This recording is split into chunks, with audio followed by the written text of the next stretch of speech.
Welcome to the Visionary Show on Jaron Lucas Live. This is a live interview show on my YouTube channel where we talk to founders who have recently raised venture capital and are literally building the future right now. With me today is Tim Yu. He's the CEO of Pluto Money. Tim, thanks for joining, man. Yeah, thanks for the opportunity. Glad to be here. Yeah, for sure. So tell me how you got into all this. You know, you right now are really disrupting in the financial services space, one that I've personally been a part of as well. So you must be facing a lot of challenges, but also really changing banking as Gen Z starts to need access to that whole system. Yeah, sure.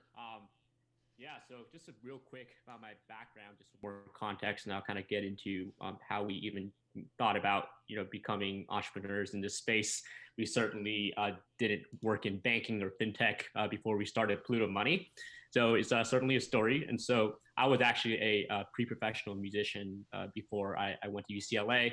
Thought I was going to have a career in music. I was also a first generation college student, meaning that, my parents were immigrants. And so, when I got to UCLA, I kind of discovered this field called cognitive science, which is an interdisciplinary study across different areas such as neuroscience to psychology to linguistics to machine learning, etc. It's a really cool way to learn about how the human mind and brain interacts with the world, and also vice versa. And I just became really fascinated with how that ties into technology. Like, how do you integrate cognitive science and technology to help change people's behavior? And around the time that I discovered that field, I also discovered an entrepreneurship fraternity at UCLA called Sigma Eta Pi. It was a co-ed fraternity made of students that are aspiring entrepreneurs or already student entrepreneurs while in college. And so it was just a great environment to be super motivated and be connected to people that could become potential co-founders, and just to constantly bounce entrepreneurial ideas off each other. And when I joined that Yeah, organization, what a great resource that is. yeah, it is. Yeah. It's actually the first one on the West Coast. It currently has chapters at UC Berkeley, Stanford, and USC, and UCSB. So certainly very exciting. And while I was there, it was actually when Silicon Beach, this is kind of the Silicon Valley for LA, was just starting to blow up. So I became really, really involved in helping blow up the entrepreneurial scene at UCLA. I helped found and run at that time, it was the largest student hackathon ever held, called LA Hacks, that at UCLA, and it sparked a whole trend of other large national hackathons. And Wow, you're you know, involved with all of that. yes, I was just really passionate about empowering other students to become entrepreneurs, and I wanted to become one myself as well. And I was also going, at the same time, I was going down this career pathway of becoming a product manager. I was really passionate about product, how to integrate behavioral science into that. And I landed my first major internship at Expedia. It's actually located up in Seattle, and I was at UCLA, and I'm from California. So it would be my first time ever living out of state, for a summer. And it was my first time getting paid like that. Like, as a college student, to be earning over $30 an hour, it was just a new kind of experience. It was the first chance I had in my life to even get financially ahead, because before that I was relying on my parents' allowance and financial aid and scholarships, student loans, and all of that just to get Mm-hmm. by day to day, right? But the problem was that I had no financial literacy. I had no financial literacy at all. I was financially literate, So you blew it all I at should say. nightclubs. You're correct.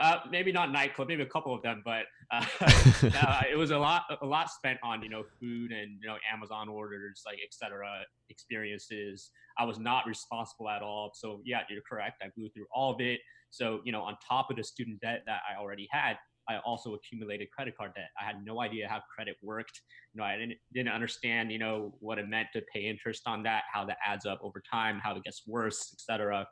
So it was just, all in all, very terrible. And I didn't realize until the end of summer that I didn't have a single dime saved, and I was just embarrassed. Wow. Yeah, I know. Looking back, it's certainly really embarrassing. But right now, I'm you know I think it's an important story to tell because there are so many others that do the same thing. Um, and around the time, I also met my co-founder Susie, and she was part of the same fraternity that I was in. And she had a very different story where she actually dropped out of college 6 times before she landed at UCLA because of financial reasons. Her father passed away when she was in high school, sent her family into a downward financial spiral. And so she really had to, hustle really hard, work many part-time jobs at a time just to be able to afford education.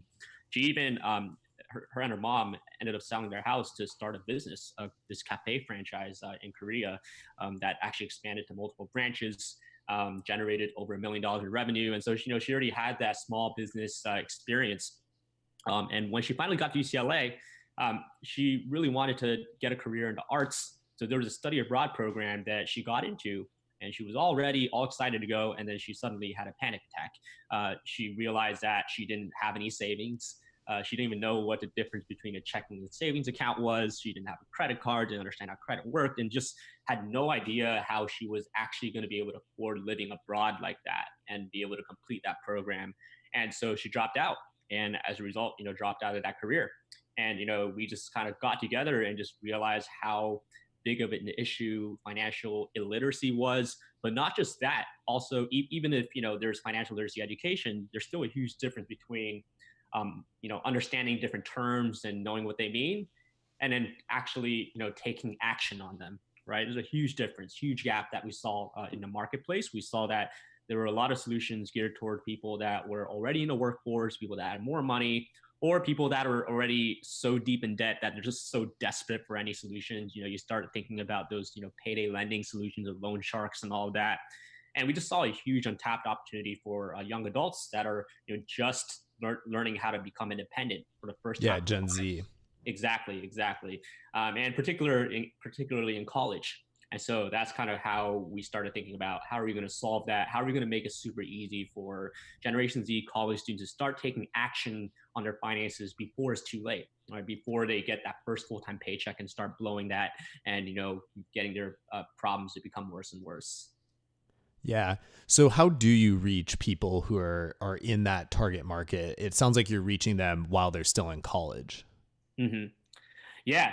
So that's an interesting question because when we first started Pluto Money, we actually thought that we were going to have a lot of work ahead of us in terms of, number one, educating students on how bad they are with money, like literally telling them, hey, you are terrible with money, so you need a solution, right? So we thought there was going to be a lot more pushing.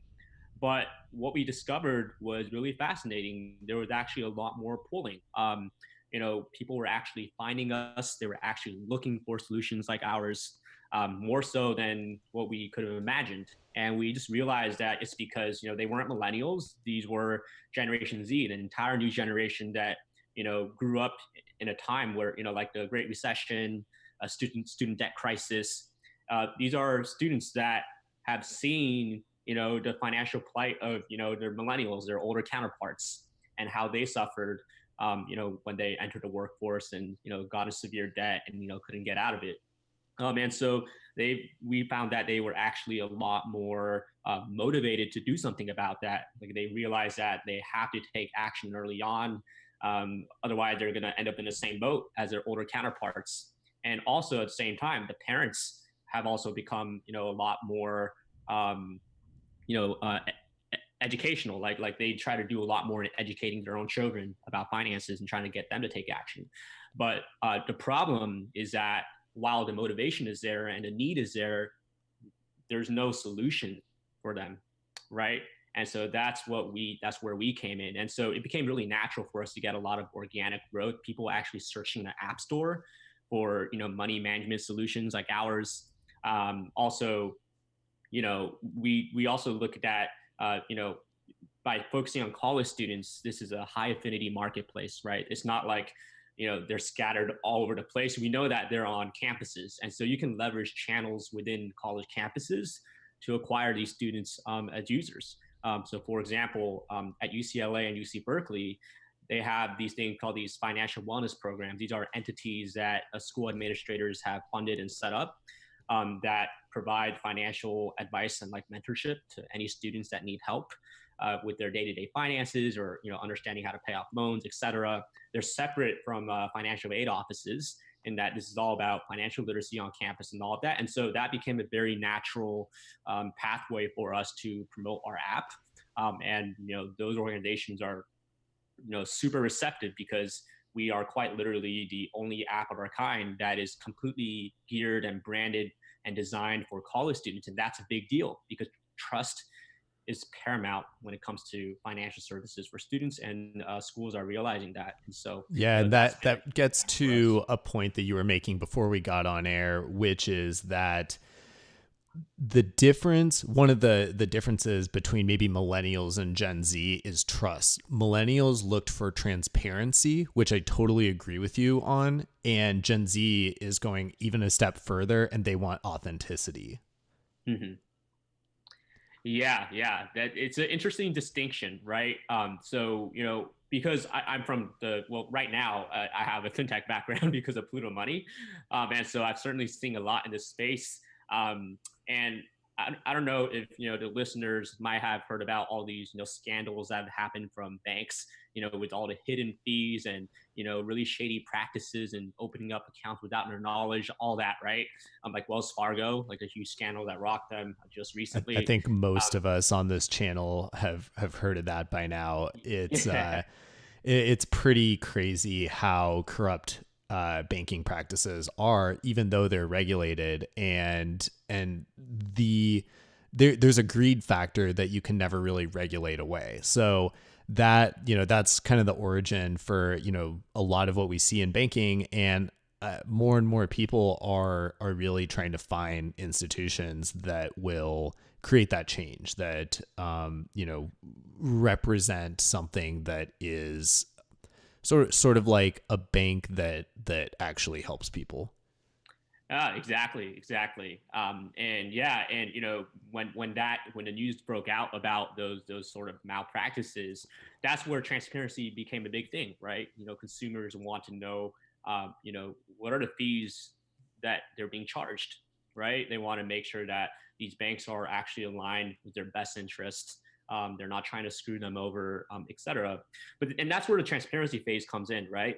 But authenticity, as you mentioned, is kind of a whole another level. It's not just about being transparent and trying to simplify the fine print and let people know, hey, here's exactly what you're paying for, et cetera, et cetera.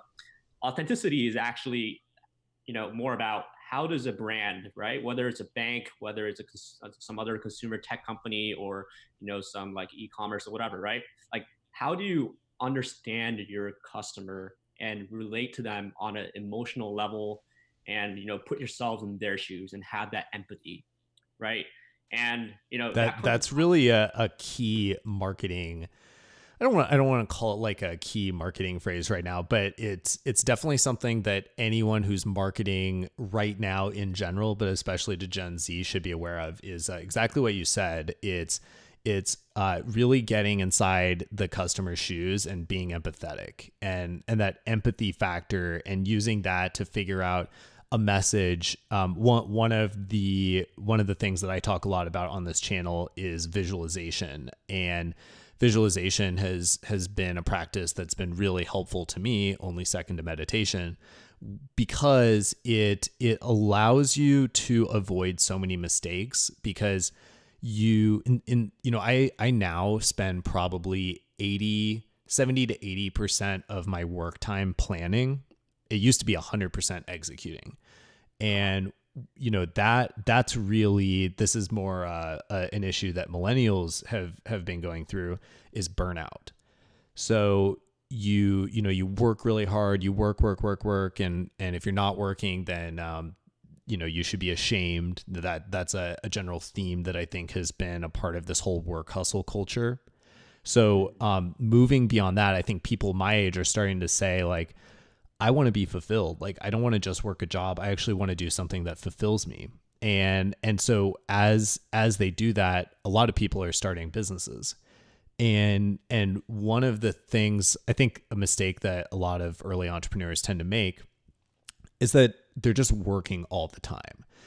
work around the clock. And the problem is like when you're not taking those breaks and you're not spending at least 50% of your time actually planning, you're working on things that aren't actually going to be used. And when I think about like being an entrepreneur in my 20s, I'm 34 now. But when I think about being in my 20s and all the work that I used to do that was completely thrown away, it must have been 90% of my work. And so I've really gotten into this practice, and I think the younger people can get into this, the more that they can use their energy that you have when you're in your 20s. So it's really about like when you get that idea in your head, don't just go do it. It's about like get that idea, write it on a paper, wait a day, see if you still think it's a good idea. And then if you do, start to plan, like visualize, get into the empathy. Like if you are a customer coming to a landing page, what does that landing page say? Do you buy it? Do you find the actual value proposition to be real? You know, another thing that entrepreneurs of any age tend to get wrong. So I think you're so spot on in talking about that empathy factor, and that's going to be a really important one for Gen Z. Yeah, definitely. And how that translate to what we do. I can just give a quick example, if that helps the listeners. But so when you think about finances, it's not exciting to think about budgeting and cash flow and all that, right? It is exciting for hardcore finance junkies that just For love Graham staring at. Stefan. Yeah, they just love looking at spreadsheets and all of that, right? Uh-huh. But for the everyday person, like, especially for that college student that, has no idea what's going on, that's just, going to dissuade them from wanting to have anything to do with it, right? It's going to scare them off. It's going to overwhelm them. It's going to stress them. And so you start thinking about, what do they actually care about? How is money relevant to them? And so for college students, you start thinking about that study abroad program they want to go to. Can they afford food for next semester? The textbooks that they need, that new laptop that they need, or something fun like that music festival that they want to attend with friends but aren't sure if they can afford it, right? And so the way that we market our product and design our product is centered around, okay, what are your motivations, right? What is relevant to you? What is meaningful to you? And once you identify that why, then we can get them to start taking these baby steps towards that. And we think that's super key because so many other, financial solutions out there, they don't think about meeting customers where they are, and they don't think about what is relevant to them at that particular life stage. Yo, that gives me a couple of ideas. One, and you guys may have thought of this kind of stuff already, but one, it may be cool to do a small giveaway for tickets to a music festival. Like I've never seen a bank do anything like that before. Yeah. And secondarily, like even going to the music festivals and having a booth there, I think would really help connect people at the source. That's kind of what TikTok's been doing. I don't know if you've followed their marketing strategy at all, and they've done quite a few things. But one of them is they get influencers, and these influencers have like over 1 million followers now. And they're actually semi-employees of TikTok who just go to music festivals and interview people there in short TikTok videos. That's awesome. Yeah, meeting them right where they are. Do you guys think about advertising on TikTok at all? Yeah, that's something we've been looking into. We know it's certainly important. So, when it comes to social media, we've primarily done Instagram because, Instagram's a little more established, and there are a lot of micro influencers on there.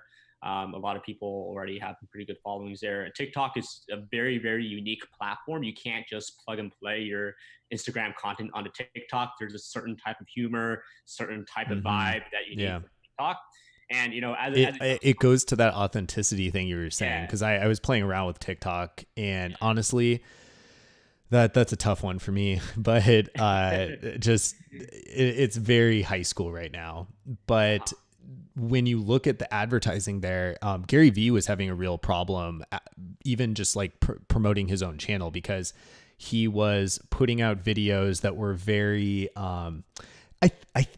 within Instagram, I'll call it like be a better yourself culture, there's a little bit of shaming that happens. Like part of Gary Vee, and I like Gary Vee's stuff, but part of what Gary Vee did was it's a little bit like, if you are not working 24/7 and starting a company with every cent and every extra minute that you have, then you are fucking up.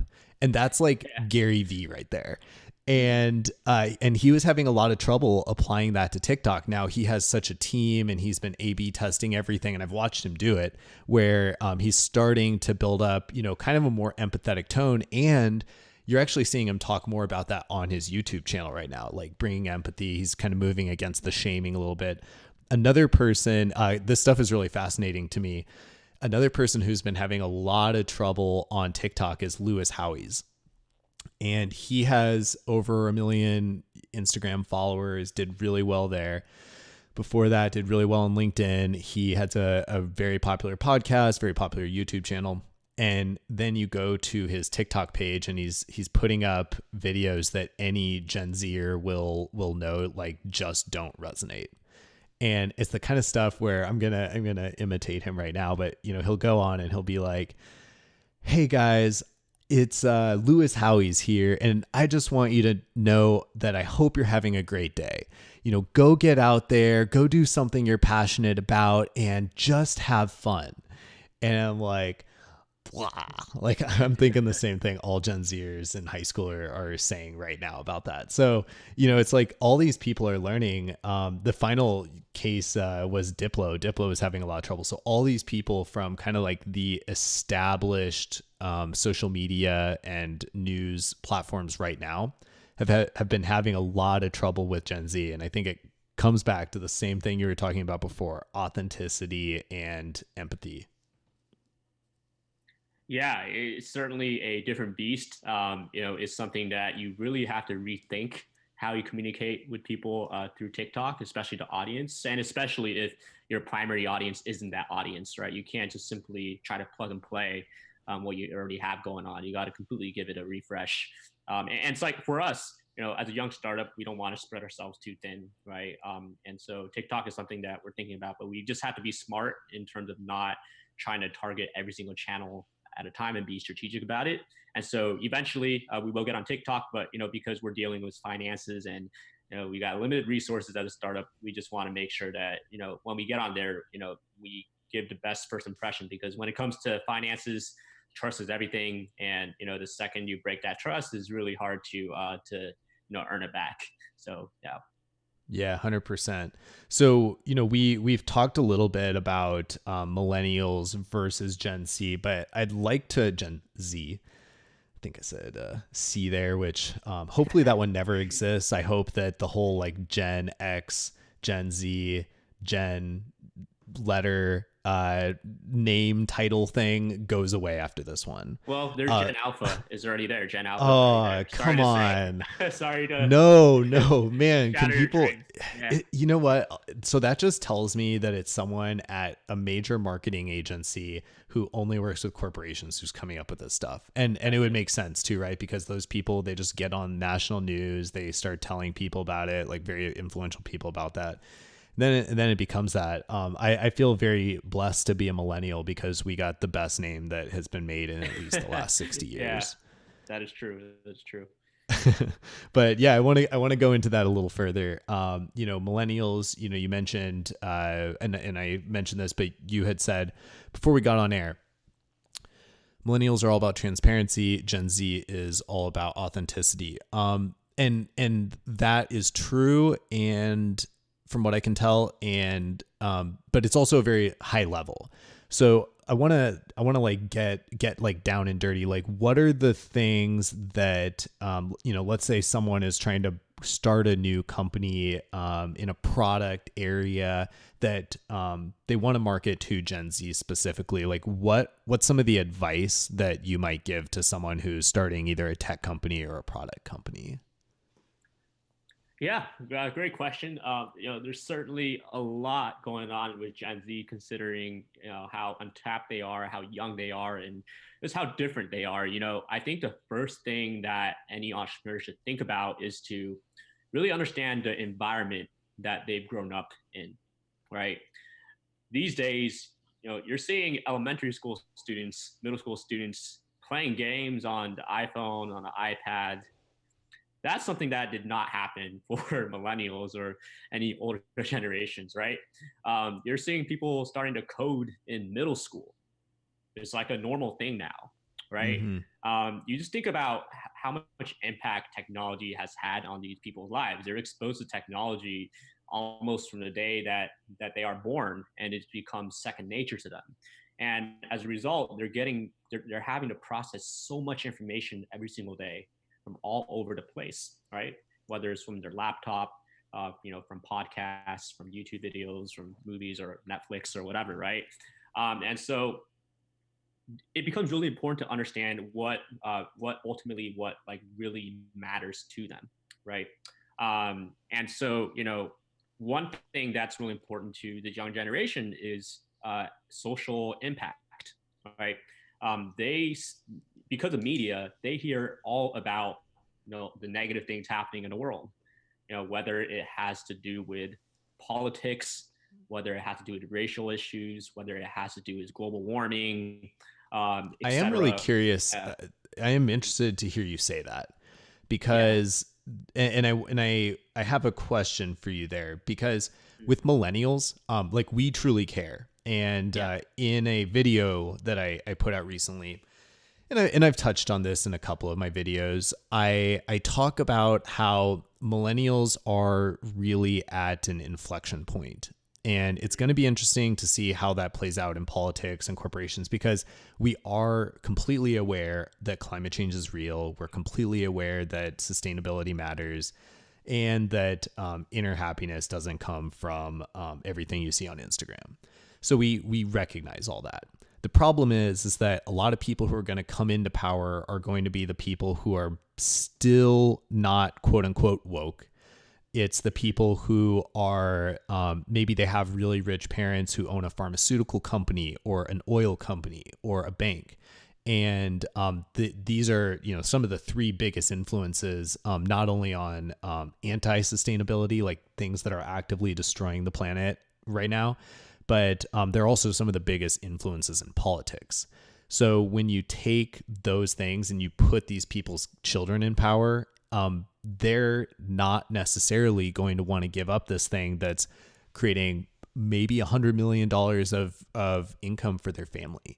And I'm talking about like the upper echelon 0.001%, who really have a lot of influence and we'll call them like old interests at play. So with millennials, it really depends on how individual people come out and make a difference. With Gen Z, on the other hand, it seems like we're going to be a couple of generations after the boomers by then. There's even a deeper influence and consideration for social impact. So what I kind of feel for as a millennial is that when I see companies do things like copy Toms with 1 for 1 or give a certain amount, a percent of their income to a charity, like I always think that's good, but I always approach it skeptically, to be perfectly honest. I'm kind of like, well, they're probably just doing that as a marketing play, not because they really care. So what I'm curious to hear from you is ways that you feel companies can be doing that, can be having that social impact in a way that will be seen as authentic by Gen Z. Oh, that's a very, very great point you bring up, and I just want to clarify that I'm not definitely not saying that millennials don't care about social impact or all of that. I think they certainly do. I think you're absolutely correct in that there's an inflection point right now. I think an important thing to note is that a lot of millennials are already very ingrained in their lifestyle, in a certain way of thinking. They have careers, they got families, starting to buy houses and all that. It's a lot harder to kind of, really, create a transformational change in terms of how they, think about integrating that social impact value into their lives. Whereas a lot of Gen Zs, they're so young. They're in college, they're in high school, middle school. They have the world ahead of them.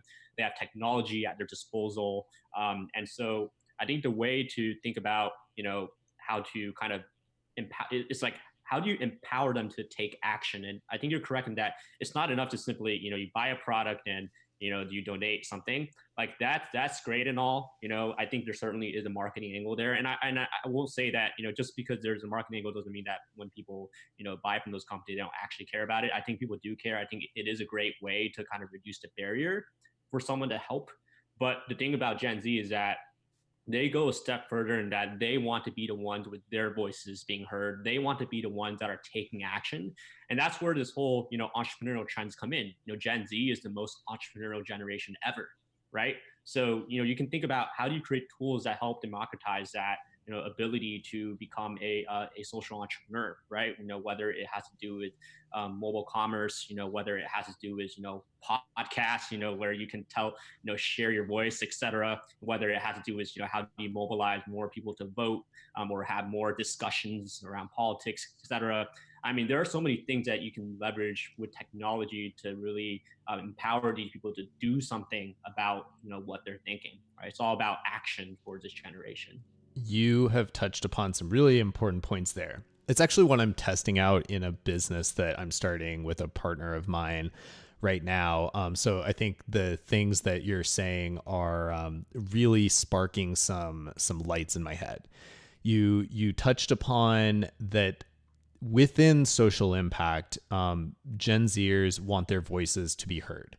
That's super important. And going beyond that, that they actually want to take action themselves. And that really gets to community.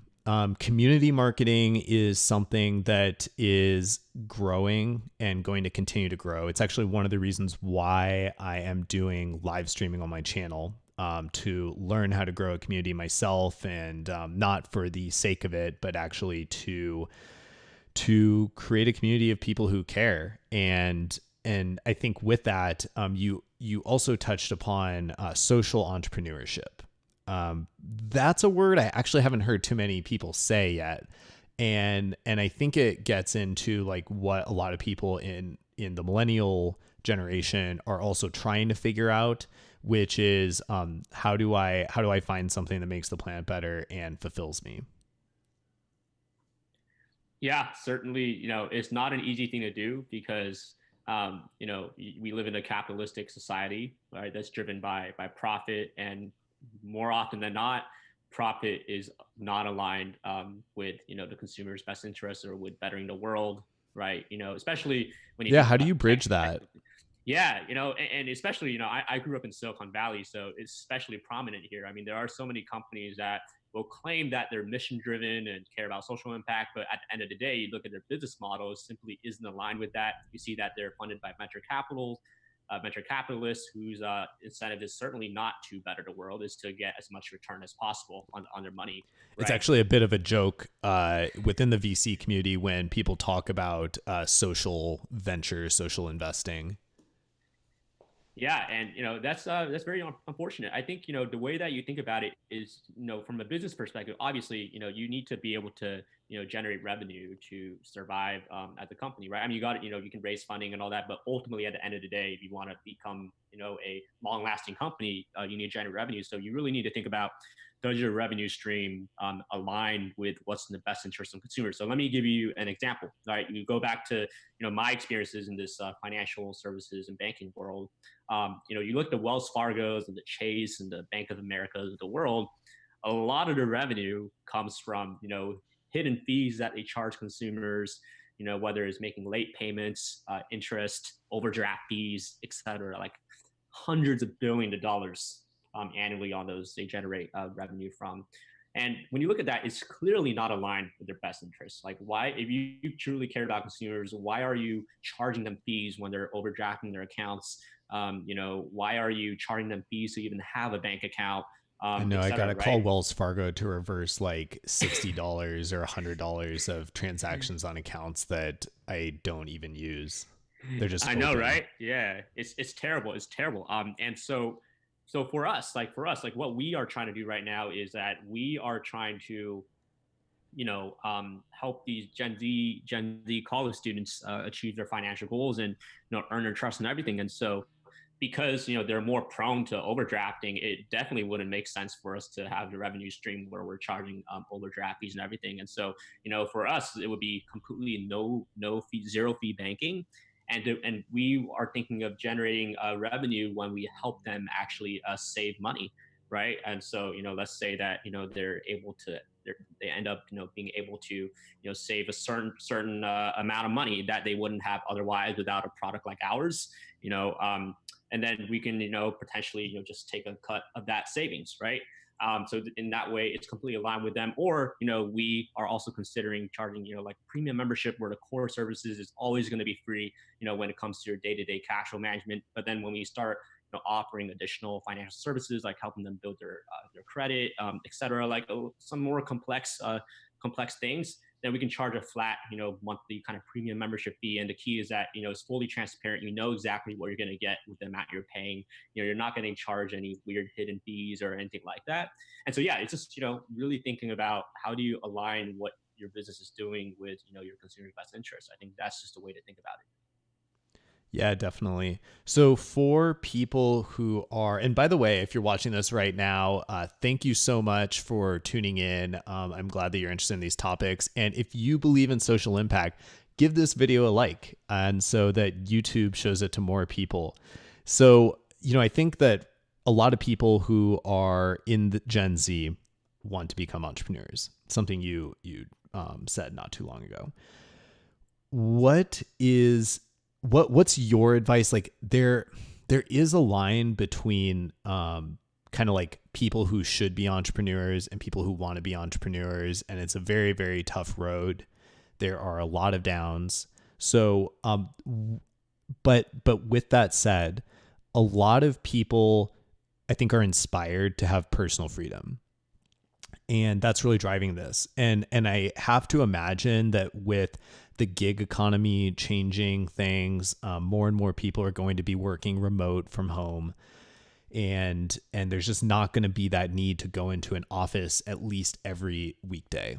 So how do you see that whole kind of work changing? Like what do the next 10 years look like in terms of like how Gen Z are going to be interacting with the workforce, starting companies, and maybe ways that they're going to be different than previous generations before them? Yeah, certainly exciting to think about. I think you nailed it with, you kind of implied, this whole distributed workforce trend, where people know there's a lot of companies that now allow employees to work from home, whether it's a couple of days a week or anytime. There are companies being built that like from day one, they are very intentional about building a distributed workforce, whether it's global or whether it's, across different states in the US. And they intentionally built in the culture to support that, and built in their capital structure and finances to support that. I think that's certainly where the world is going. There's a lot of benefits to that.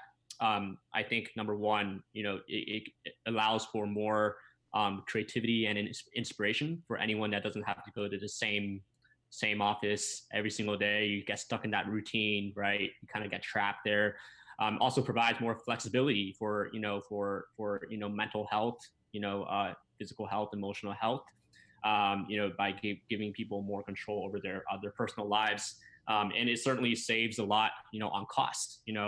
For example, like we're based on Silicon Valley, but we're not tied down to, wanting to hire all our employees here. It's incredibly expensive here. You can find fantastic talent, across the U.S., throughout the world. And a lot of it's just because of just the advent of technology, right? Like it's a lot easier in today's world for someone to, learn how to code than it used to be. And so it's really just creating a huge influx of new talent that would have been inaccessible, 5-10 years ago. Do you feel like, yeah. Do you feel like Silicon Valley is, and by the way, for anyone who's watching live, feel free to shoot me a comment in the live chat for Tim and we'll ask it to him. Do you feel like Silicon Valley will hold its same importance for startups as it has like maybe for the last 20 years? And I say that with like, there's a big movement on just creating your own sales funnel online and building a business organically. I think more people are really promoting like, don't raise venture capital. In fact, that's something that Gary Vee has been saying quite a lot recently. Definitely something I agree with. If you can avoid venture capital, do it, especially at those beginning stages. Like, go be a real business, go build customers. It's not that expensive these days. And so with that, I have to imagine that people in Silicon Valley are at least approaching startups differently. So with you having grown up there and being in the middle of all this, I mean, you're actually backed by the Barclays accelerator that is with Techstars NYC. So NYC being a different tech scene, but with all that said, the real question is venture capital going to be as important going forward as it is today? I certainly don't think so. I think venture capital will always be there. I think there's certain types of businesses where it makes sense to get venture capital funding, right?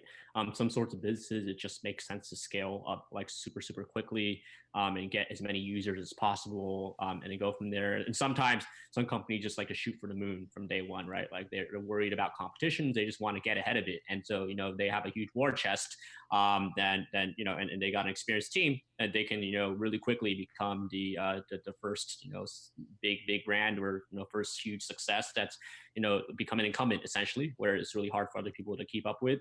But with that said, I think especially with just the way that today's world is changing, we talked about social entrepreneurship. We talk about how easy it is to start a business. Like you don't and like you talk about fulfillment, and it's like not everyone necessarily wants to be a billionaire, right? Like I think you do the startup business to become a billionaire or at least a millionaire, right? But I think there are plenty of people that will be happy building a business that has an impact and that fulfills their entrepreneurial needs, and gives them enough of a living where they can survive happily. And those are type of businesses that you certainly don't need venture capital for. And I also think that the longer that you're able to, the more that you're able to build a business that's sustainable without venture capital, I think the more attractive you can even become for venture capital down the road if you need it. So I certainly think in today's world, especially, it is important, as you alluded to earlier, to think about how do you build a self-sustainable business. If it's possible for what you're trying to do. It's not always the case. Sometimes it's just really difficult to do that. Like in our world, we're doing banking, right? Like it's near impossible to bootstrap a business in that world. You have to raise VC money in order to be able to offer those services. That's just kind of how it is. But you really have to think about, what kind of returns are you looking to get? Do you really need VC capital? Because once you get venture capital, it's a whole different world, right? Like the incentives completely change. You have a boss essentially, like those investors are your boss. You now have to, work for them and get them the biggest return possible. And oftentimes that might not be aligned with what you're trying to achieve with your business. It might not align with your vision, your mission, and all of that.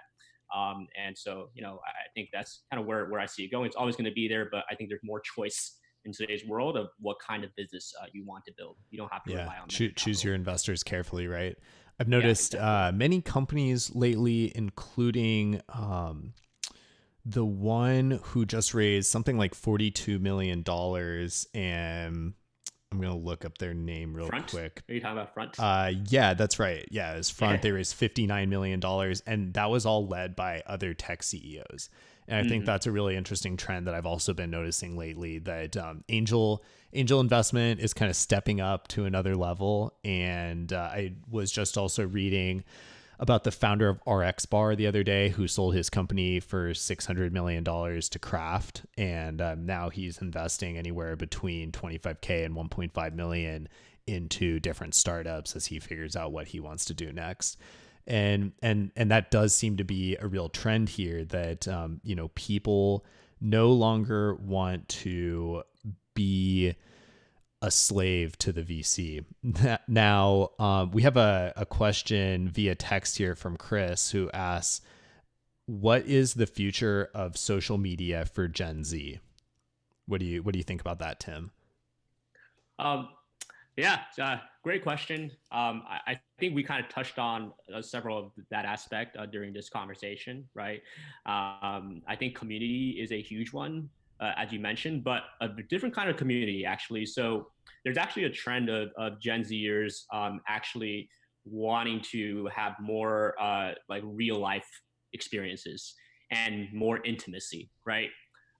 You look at the first iteration of community like Facebook groups.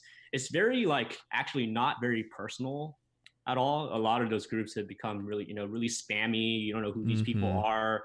It's like, it's not an intimate experience. And so I think there's certainly a trend towards how do you create that intimate experience, for a close group of friends or people that are very like-minded, and then take it not just online and digital, but also how do you bring that offline. I think that's really important because I think Gen Z is just really starting to realize that there's so much technology around, and they're actually craving, that intimacy and wanting to have that real world experience. Otherwise, it's just all noise. I think there's always going to be room for those anonymous type sort of platforms like Reddit, etc. But I think that solves kind of a different spectrum of this social problem compared to this community aspect. I think also just I want to get back to that question, but I just want to say I'm yeah. so excited to hear you say that, Mhm. because that's something that I've been feeling recently. And as I mentioned, like I meditate. I mean, I didn't mention that I meditate an hour a day, but I do sometimes more. And it's that whole change, as well as my own personal growth that a lot of people my age and millennials are going through, which is I want to find personal fulfillment. And you find it not on Instagram where that's a distraction. You're constantly like keeping in touch with people's lives, which in some ways can be good. In some ways, like, you can keep in touch with people through posting a picture, they DM you, you keep in touch that way. And that's really nice. But the fact is that I haven't been using Instagram for probably 4 months. And once you get away from it, finally, you're just happier. You have more time to focus on the people around you. You're not being that douche who's like, filming New Year's Eve, trying to post it with everyone else who's doing the same and not standing out. And you're building these actual genuine relationships. So with that, I'm curious what you think. I mean, obviously TikTok's blowing up, and that isn't personal at all. What other types of social media platforms do you think might emerge? I mean, are these meetups? Are they like, what is it that people are going to do to get a new sense of community? Yeah. So I think the next thing I was going to mention was self-expression, and I think that can also be tied into community, right? Like, I mean, you brought up TikTok. TikTok is really successful because it kind of democratized the ability for someone to express their creative side, their artistic side. And I Yeah, think that's totally. certainly another big trend. Like, how do you create these really novel and creative ways for people to, show off themselves, without being judged, or maybe they want to be judged, but how do you create these tools that enable them to really amplify those creative juices they have in them? That's really difficult to kind of unleash, in the really formal educational system that we have in today's society, right? And then when you think about community, like you can kind of tie that in. Like, what if you want to be able to express something with other people? Whether it's music, whether it's art, whether it's your love for culture, you want to travel together with other people. I think you can certainly tie that in together. There's certainly interesting overlaps there, but yeah, I think the two things are really community and self-expression. I think those two things are the cornerstone of what the future of social media is going to be like.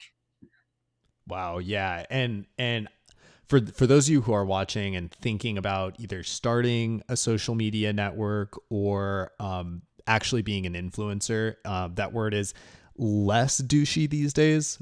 So I'm going to go ahead and use it because that's what it is. I actually prefer the word creator though. Start thinking about these changes that people are making. Now is one of the best times to be starting a social media network. I have two friends starting social media networks right now. One's focused more on personal freedom and another's focused more on like people who are conscious. And so I think these communities are being built. They are, as you said, Tim, people are moving away from the Facebook groups because they're very spammy. The boomers still like them. They're going to be sticking there. So I think Facebook groups aren't going away. But to really one thing I've learned is you want to be first to a platform. If you can be first to a platform and that platform succeeds and you connect with the audience, all these things go together, then you will blow up. So, if you're thinking about starting a social media network, let me know in the comments, but do it. And for other people, like, start just testing these other networks out. One that I've also been testing recently are audio only social media networks. They are mostly still really bad, but I think that one of them is going to succeed. And, it's just always about different platforms. Like VR, there's going to be a really strong social media network that emerges.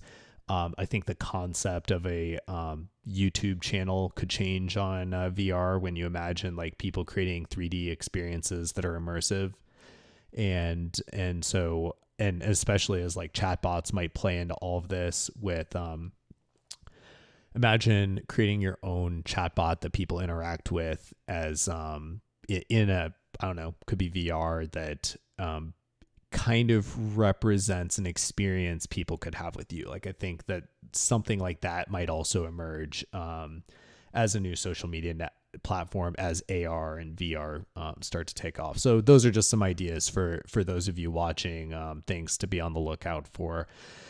And yeah, I think in real life, this is going to be a big thing. It's actually the fastest growing channel on Twitch right now is IRL, just chatting. And so I think with you saying that, you are completely right. That's great insight, Tim. What other tips might you have that I haven't, kind of like probed yet or covered yet? As we kind of wrap up this interview, what are kind of like the other tips that you would give to Gen Zers out there who want to start a business? Yeah, to wrap it up, I just want to say that, we live in a world where it's just so much easier to start a company than it ever used to be. There are so many tools out there that have reduced the cost of, starting businesses, whether it has to do with servers or getting user feedback or building MVPs and all of that. Think about how to be agile when you think about starting businesses. I think think about the process, because when you have a process, it becomes a lot easier, and it also becomes a lot easier for you to fail and to learn from your mistakes. So think about, how do you go about, from going from idea to getting it tested, and how are you able to do that in a scalable way? Because, we all have so many different ideas, right? Like, it's really hard to find one perfect idea and like commit to it and put everything into it. And so I think it's important to have that flexibility so that you can kind of figure out, what is the idea you want to pursue, but you want to make sure that you've done enough kind of validation for you to make that decision. And so really focus on a process, and everything will work out in the end. So That yeah, is a that's great what I point. would. And it's actually a perfect leeway into my ebook, which you can find in the descriptions right now, Growing with Market Science, which is my strategy put into a short ebook form that has helped companies, my companies, other companies I've worked with, generate over 100 million in sales to date. And it's really all about exactly what Tim just said, which is create a minimum viable funnel, create a minimum viable strategy to test out if your idea has a market for it, and then be very agile. So it's really about taking the agile framework as well as the scientific method and using it to, what I can say is like, don't go drop 25 or 50K into an idea that you haven't already tested. Meaning like you can throw up some Facebook ads and you can throw up some, just like a simple landing page and see if people purchase from it. You can go on Fiverr and you can create fake packaging for a product. I am literally doing this for a dog food brand right now. And you can see, okay, do people like the ads? Do people, when they go to the homepage, do they leave right away or do they stick around? And if they stick around, do they buy?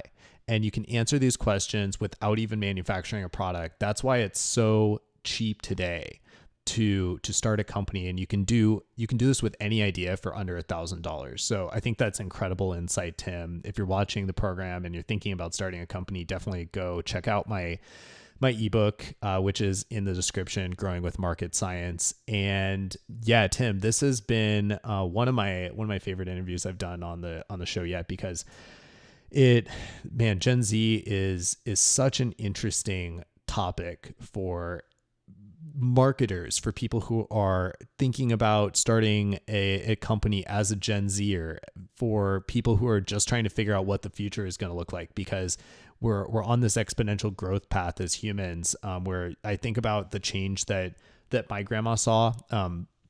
She was born in the 1910s. They like barely had radio back then, and then they had the TV, and then they had computers, and then they had, like trains to cars to better cars. Like, you think about the change that happened then, and we're on an exponential path right now. Like, the future for all of us is going to be insane. So it's been super fascinating talking about this with you. I wish you the best of luck with Pluto Money. Before we head off, where can people find you online? Yeah, you can check out our website at www.plutomoney.app.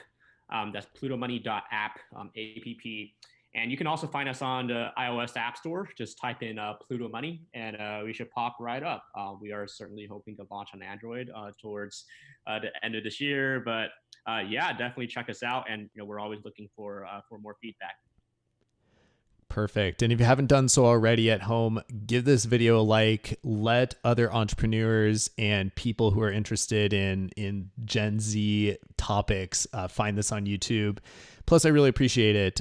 Make sure you've subscribed if you haven't already. Click the notification bell so that this is a live stream channel now. All the videos I do are now live, and you can catch them in the replay. But if you want to chat with me personally I do interviews with these tech founders who have raised millions of dollars from venture capital. I think so far, just this year alone, we've talked to people who have raised a couple $100 million already.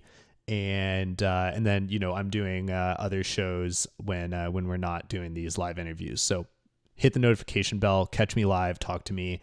And until next time, stay visionary.